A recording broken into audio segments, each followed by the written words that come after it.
CBI ED case ತನಿಖೆ ತೀವ್ರತೆಯ ಕಾರಣಕ್ಕೆ ನಾಗೇಂದ್ರಗೆ ಗೇಟ್ ಪಾಸ್ ಕೊಡಲಾಗುತ್ತಾ?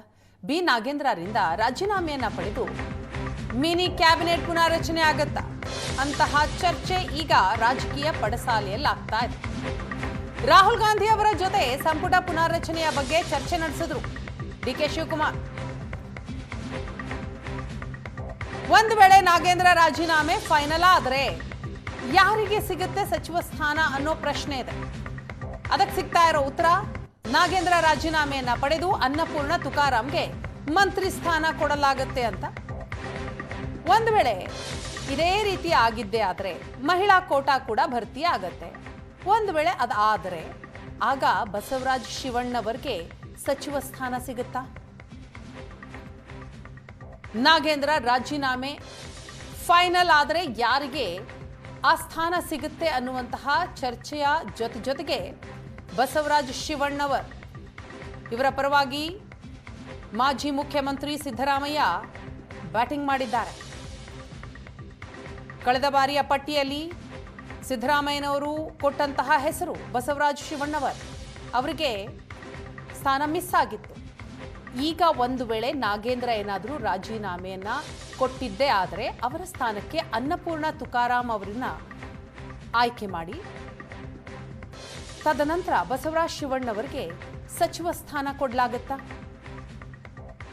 ಈ ಕುರಿತಾಗಿ ಚರ್ಚೆ ನಡೀತಾ ಇದೆ. ಈಗಾಗಲೇ ರಾಹುಲ್ ಗಾಂಧಿ ಅವರ ಜೊತೆ ಸಿಎಂ ಡಿಕೆ ಶಿವಕುಮಾರ್ ಚರ್ಚೆಯನ್ನ ಮಾಡಿದ್ದಾರೆ. 1.25 ಗಂಟೆ ಚರ್ಚೆ ನಡೆದಿದೆ. ಸಂಪುಟ ಬದಲಾವಣೆಯ ವಿಚಾರವನ್ನ ತಳ್ಳಿ ಹಾಕಿದ್ದಾರೆ ಎಐಸಿಸಿ ಅಧ್ಯಕ್ಷ ಮಲ್ಲಿಕಾರ್ಜುನ ಖರ್ಗೆ. ನನಗೆ ಈ ಕುರಿತು ಯಾವುದೇ ಸುದ್ದಿ ಬಂದಿಲ್ಲ ಅಂತ ಹೇಳಿದ್ದಾರೆ. ನಾನು ಈಗ ಕಲಬುರಗಿಯಲ್ಲಿದ್ದೇನೆ, ಯಾವುದೇ ಸುದ್ದಿ ಬಂದಿಲ್ಲ. ಏನಾದರೂ ಫೈಲ್ ಬರಬೇಕಿದ್ರೆ ನನ್ನ ಹತ್ತಿರವೇ ಬರ್ಬೇಕು ತಾನೇ ಅಂತ ಪ್ರಶ್ನೆ ಮಾಡ್ತಾರೆ. ಯಾರನ್ನೇ ತೆಗೆಯಲು ಯಾರನ್ನೇ ಸೇರಿಸಲು ನನ್ನ ಬಳಿ ಬರಬೇಕು. ನನಗೆ ಗೊತ್ತಾಗದೆ ಅದು ಆಗೋದಕ್ಕೆ ಸಾಧ್ಯ ಇಲ್ಲ. ಆ ತೀರ್ಮಾನ ಆದಮೇಲೆ ಹೇಳ್ತೀನಿ ಅಂತ ಮಾಧ್ಯಮದ ಮುಂದೆ ಹೇಳಿದ್ದಾರೆ. ಗೊತ್ತಿಲ್ಲ, ನಿಮಗೆ ಗೊತ್ತಿದ್ರೆ ಹೇಳಿ.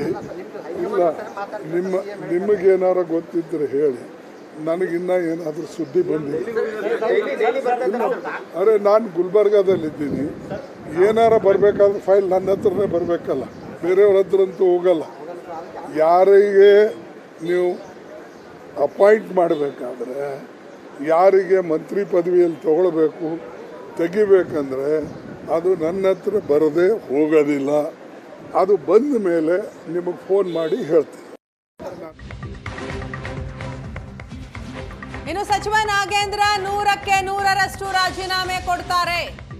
ನಾಗೇಂದ್ರ ರಾಜೀನಾಮೆ ಕೊಟ್ಟೇ ಕೊಡ್ತಾರೆ ಅಂತ ಹೇಳಿದ್ದಾರೆ ಪ್ರತಿಪಕ್ಷ ನಾಯಕ ಆರ್ ಅಶೋಕ್.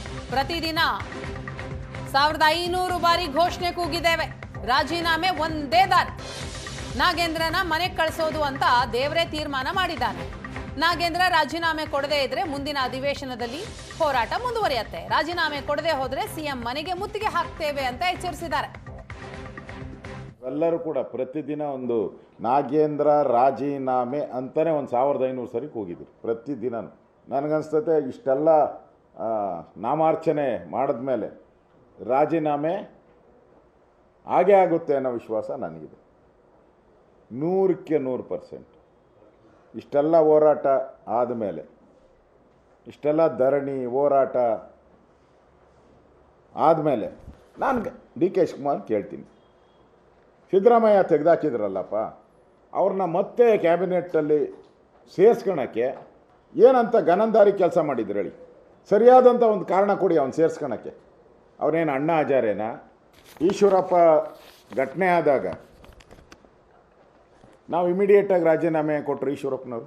ಲಕ್ಷ್ಮಣ ಸವದಿ ಅವರು ಇದು ವಿಚಾರವಾಗಿ ಮೊಬೈಲ್ ನೋಡಿದ್ರು ಅಂತ ಇದೇ ಕಾಂಗ್ರೆಸ್ ಅವ್ರು ಗಲಾಟೆ ಮಾಡಿದ್ರು. ನಾವು 3 ಜನ ಮಂತ್ರಿನ ಒಂದೇ ಸರಿ ತೆಗೆದಾಕಿದ್ರಿ. ಈ ಬಾರಿ ನಮ್ಮ ಹೋರಾಟಕ್ಕೆ ಬೆಲೆ ಸಿಕ್ಕೇ ಸಿಗುತ್ತೆ. ನಾಗೇಂದ್ರ ರಾಜೀನಾಮೆ ಕೊಟ್ಟೇ ಕೊಡ್ತಾರೆ. ಮಾಡಿಲ್ಲ ಅಂದರೆ